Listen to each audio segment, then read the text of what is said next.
Hi, welcome back. Again, this is Edward Reformina, author of Sponsor More Downlines and Pinoy MLM Expose eBooks. I'm also the creator of Alpha Attraction Marketing.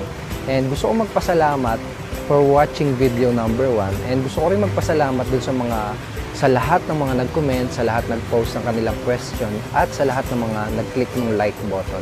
Thank you so much sa inyo. And right now, andito ako ngayon sa Bangkok, Thailand. Kasama ko yung wife ko. We're just enjoying our free time together.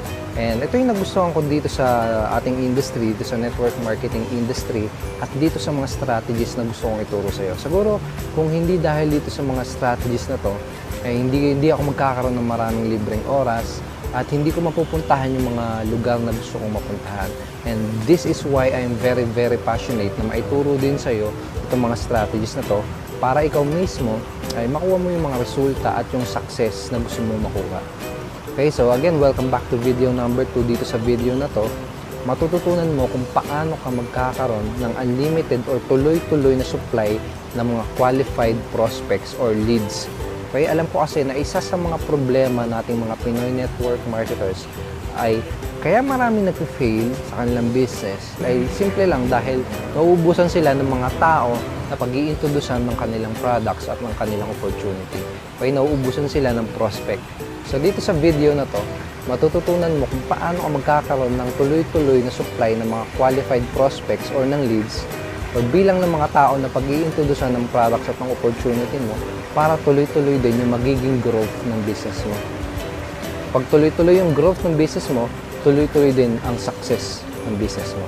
So, huwag na natin patagalin pa, simulan na natin tong video training na to.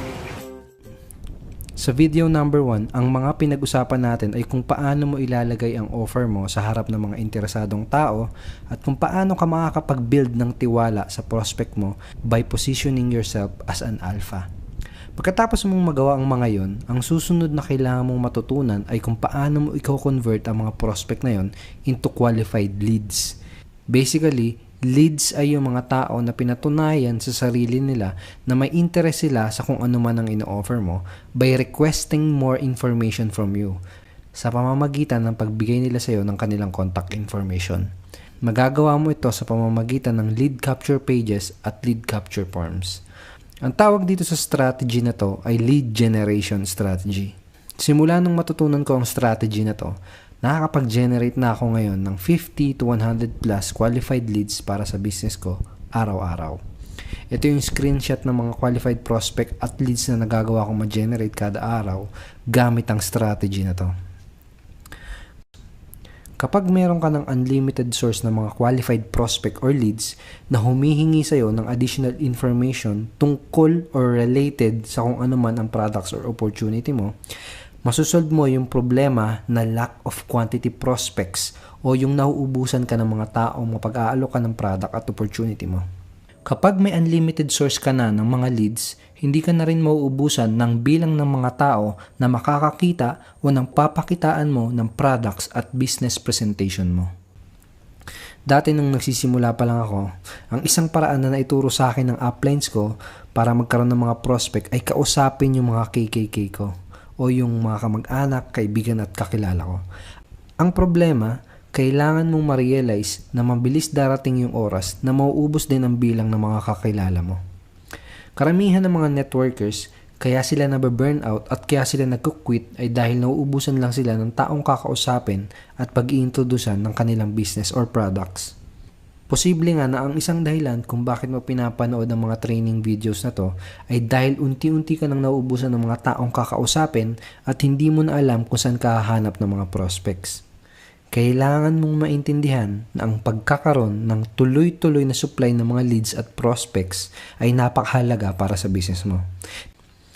Tingin mo bakit lahat ng mga MLM at network marketing companies ay ine-encourage at minomotivate ang kanilang mga members na magdala ng mga tao sa office para manood ng business at product presentation? Ito ay dahil kahit anong klaseng business ay kailangan ng consistent flow ng mga new prospect at customers para magkaroon sila ng tuloy-tuloy na growth. Leads at prospect ay parang yung oxygen ng business mo. Hindi magsusurvive ang business mo kapag naubusan ka na ng prospect at leads. Ito na lang ang imaginein mo. Imagine nagtayo ka ng branch ng McDonald's. Tapos itinayo mo yung branch na yon sa tuktok ng bundok kung saan wala naman dumadaang mga tao. Tingin mo malulugi kaya yung McDo branch na yon? Saan ba natin madalas nakikita na nakatayo ang mga branch ng McDo? Di ba sa mga busy intersections kung saan may tuloy-tuloy na di ba? May mga tuloy-tuloy na dumadaang prospect at potential customers. Ganon din dyan sa business na ginagawa mo ngayon. Kailangan araw-araw ay tuloy-tuloy ang bilang ng mga taong nakakakita ng presentation at offers mo. Dahil kung hindi, babagal at posible pang mamatay ang growth ng business mo. Paano na lang ang gagawin mo kung limitado ka lang sa warm market mo o sa mga kakilala mo, sa mga tito, tita, ninong, ninang, ate, kuya mo? Kapag naalok mo na lahat ng mga kakilala mo, sino nang kakausapin mo? Para masolusyonan ang problemang lack of quantity prospect, kailangan mong matutunan kung paano ka makakapag-generate ng mga leads. Uulitin ko, leads ay yung mga prospect or visitors ng website mo na nagpakita ng interest sa kung ano man ang ino-offer mo by requesting more information from you sa pamamagitan ng pagbibigay nila sa iyo ng kanilang contact information. Para ka makapag-generate ng mga leads, kailangan mo ng software na tutulong sa iyo para makapture mo ang mga contact information ng mga prospect mo. Ang tawag dito sa software na to ay Email Management System or mas kilala sa tawag na autoresponders. EMS or autoresponders ay ang tool na tutulong sa iyo para makapag-generate ka ng daan-daan o libo-libong qualified prospects para sa business mo. Gamit itong email management system or autoresponder, madali kang makakagawa ng lead capture forms na mailalagay mo sa blog or website mo para magawa mo na makapture or para magawa mo na makapag-collect ng mga email address, phone numbers, or other contact information ng mga prospect at website visitors mo. Huwag kang magpanik at huwag kang mag-alala dahil napakadali lang na magkaroon ng ganyan. At mamaya, sasabihin ko sa iyo kung paano ka magkakaroon ng exact autoresponder software na ginagamit ko para makagawa ka rin ng lead capture form na katulad nito. Pero, bago ibigay ng mga prospect mo sa iyo ang contact information nila, kailangan ay meron kang tinatawag na lead magnet. Ano ba yung lead magnet na yan? Ito yung isa sa mga value pieces na bibigay mo sa mga prospect mo. Natandaan mo ba dun sa video number 1 na sinabi ko sa iyo na para ka makapag-attract ng mga prospect, kailangan ay magbigay o mag-provide ka muna ng value or anything na free, valuable information sa mga prospect mo. Pwede kang mag-offer ng free ebooks, free videos, free newsletter, free audio recording interview, or kahit anong free information na related sa mga products or opportunity na ipopromote mo later on.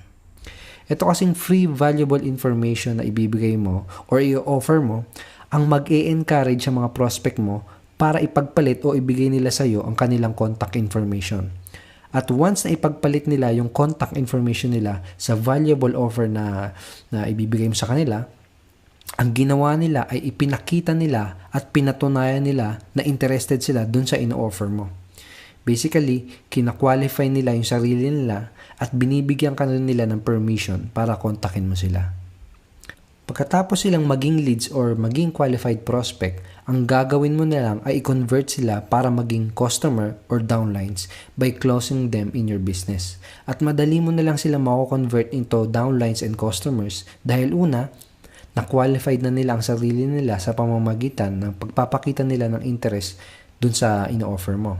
Pangalawa, nakapag-provide ka muna ng value kasi binigyan mo sila ng valuable information, kaya they will know, like, and trust you. At pangatlo, sila mismo ang humihingi ng karagdagan information mula sa iyo. Ibig sabihin, hindi na ikaw ang nangahabol at sila na ang lumalapit sa iyo. Para mas maintindihan mo kung gaano ka-powerful ang strategy na to, ipapakita ko sa iyo how the number works. At ang ipapakita ko sa iyo mga example ay yung mga very conservative example at very realistic. Dahil gusto kong makita mo na kaya mong magawa ang strategy na to basta willing ka lang din gumawa ng action. So example, sabihin natin na nakakapag-generate ka ng 100 visitors sa website or blog mo. Unique visitor or 100 prospect per day. And by the way, 100 visitor ay napakadali lang ma-achieve. Doon sa isang website ko, nakakapag-generate ako ng 1,000 unique visitors sa loob ng isang araw. Okay, so 100 prospect per day ang napapapunta mo sa website o blog mo. Tapos, sabihin natin na 30% ng 100 na prospect or visitor na yon ay nagbibigay sa'yo ng kanilang contact information at kina-qualify ang sarili nila at naging leads. So, 30% ng 100 is equals to 30 leads per day. Meron kang 30 leads na nag-generate araw-araw. So, 30 times natin sa 7 para isang linggo is equals to 210 leads per week. Ibig sabihin, nakakapag-generate ka ng 210 leads kada linggo. Tapos, sabihin natin na dun sa 210 leads per week na na-generate mo, ay 3% lang dun ang sumali sa'yo o naging customer mo. Yes, 3% lang. 210 times 3% na napapasali o nagiging customer mo, that is 6 new direct downlines or new customer for your business every single week. Okay? 6 new direct downlines every week or 27 new direct downlines or customer per month para sa business mo. Ngayon, tatanungin kita, 27 new downlines per month, okay na progress na ba yun para sa business mo? Sabihin natin, nakalahati lang yan ang na-achieve mo. Sabihin natin na 13 new directs lang or 13 new customers lang per month ang na-achieve mo. Okay pa rin ba yun? Tapos, syempre, lahat ng mga new downlines mo ay tuturuan mo rin sila ng same strategy na ginagawa at natutunan mo. Sa palagay mo, mabilis kayang lalaki ang grupo mo? O sige, sabihin natin na 1/4 lang yan ang nagawa mo. Sabihin natin na 7 new downlines or new customers lang per month ang na-achieve mo. Okay pa rin ba yun? At uulitin ko, yung computation na in-example ko dito ay napakababa at napaka-conservative lang dahil ayokong mang-hype. Pero to give you an idea, yung isang website na ginawa ko ay nagko-convert ng 11%.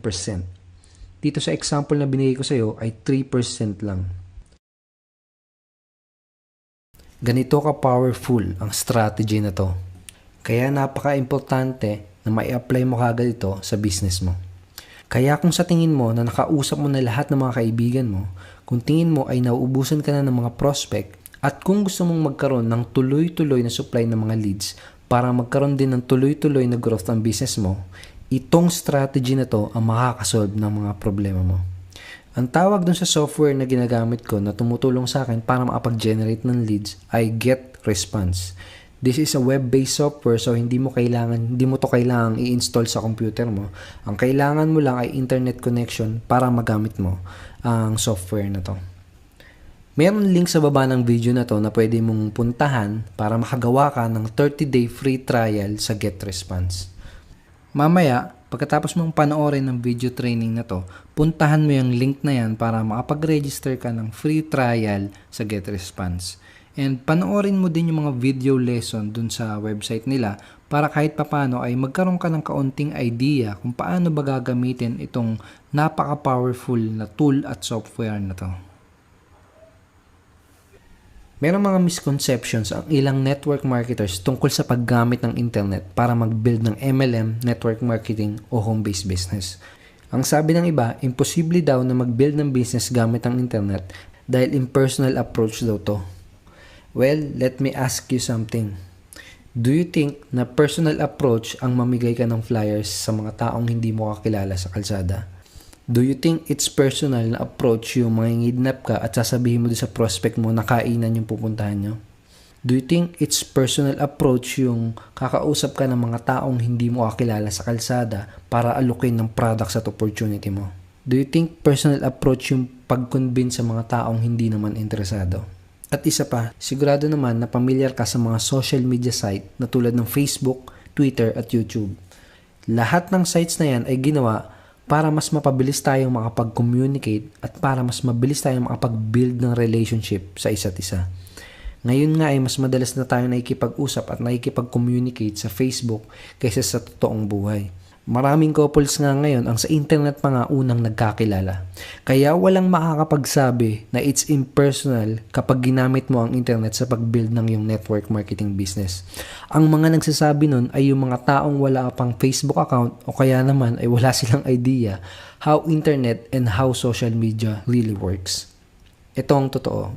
Internet is the most easiest, the most quickest, and the most powerful way to connect to people and to build relationships. Ang isa pang misconception ng iba tungkol sa paggamit ng internet sa kanilang business ay akala nila ay mahirap ang paggawa ng website, paggawa ng blog, at akala nila mahirap ang pag-set up ng mga lead capture form, etc. Akala nila mahirap i-implement ang mga strategy na to. Well, I'll be honest with you. Sa totoo lang, mahihirapan ka kung huhula-hulaan mo lang kung ano yung susunod na gagawin mo. Oo, mahihirapan ka kung gagawin mo ito ng mag-isa at kung walang magsasabi sa'yo kung ano yung eksaktong gagawin mo at kung ano yung eksaktong gagamitin mo para may implement ka agad ang mga strategies at ideas na naituro ko sa'yo. Kaya ito yung gusto kong itulong sa'yo. After 2 days, ipapadala ko sa'yo yung video number 3. At doon sa video number 3, malalaman mo kung paano ka magkakaroon ng access sa bagong online course na i-release ko. Itong online course na to ang makakapag-guide sa'yo kung paano mo madaling ma-apply at may implement lahat ng strategy na naituro ko sa'yo. Pero bago ko ikwento ang detalye ng course na to, I need to inform you first na itong course na to ay hindi magiging open para sa lahat at hindi ito magiging available ng matagal. Honestly, hindi ko alam kung magka-qualify ka sa course na to dahil hindi ko alam kung gaano ka kaseryoso at kung gaano kataas ang commitment mo para maging successful sa business mo.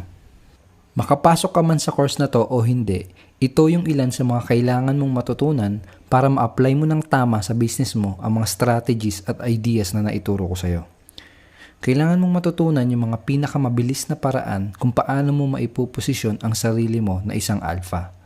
Merong mga psychological at emotional triggers tayo mga tao na nakaka-impluwensya sa atin para ma-attract sa iba at magdesisyon na bumili. Itong mga triggers na ito ang kailangan mong malaman para magawa mong makapag-attract ka agad ng mga pinaka-qualified at interesadong mga prospects na sasali sa iyo.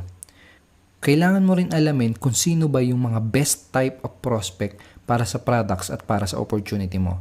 Para hindi ka makapag-aksaya ng oras sa kakahula kung sino ba ang mga tipo ng mga prospect na tatargetin mo.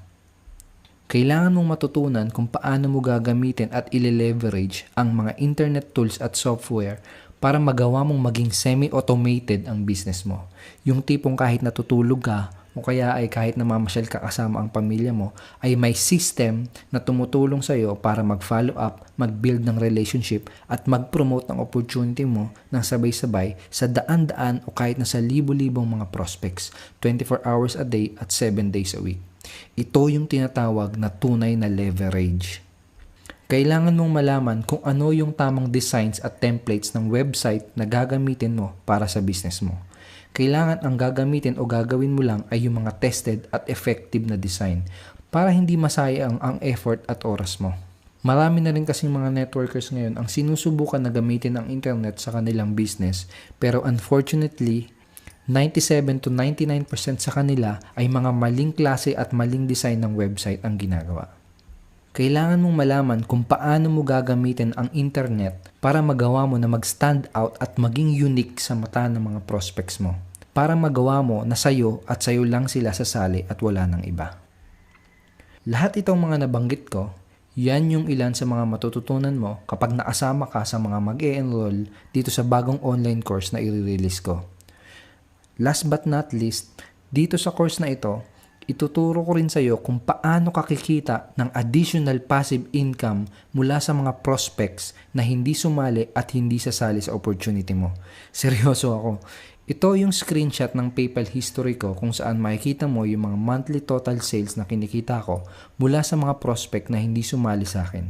Ilang buwan lang to pero umabot sa 531,644 pesos total sales mula sa mga prospects na hindi sumali sa business opportunity ko. May kilala ka bang ibang nagtuturo ng ganito? Kung gusto mong matutunan kung paano mo rin magagawa to, make sure na abangan mo yung video number 3 na ipapadala ko sa iyo. Okay, so I hope marami kang natutunan dito sa video number 2. At kung nagustuhan mo yung mga pinag-usapan natin dito sa video number 2, sigurado ako na mas magugustuhan mo yung pag-uusapan natin sa video number 3 na ipapadala ko sa iyo after 2 days. Okay? Dahil dun sa video number 3, malalaman mo kung paano ka magkakaroon ng access sa sa bagong online training course na i-release ko. Basically, dito sa online training course na to, matututunan mo kung paano mo i-apply step by step lahat ng mga ideas at strategies na pinag-usapan natin dito sa video number 1 at sa video number 2. Tuturo ko sa iyo ng mabuti kung paano mo i-apply sa business mo itong mga strategies na to. Kaya huwag mong kalilimutan na i-check ang email mo after 2 days dahil ipapadala ko sa iyo yung video number 3. Okay?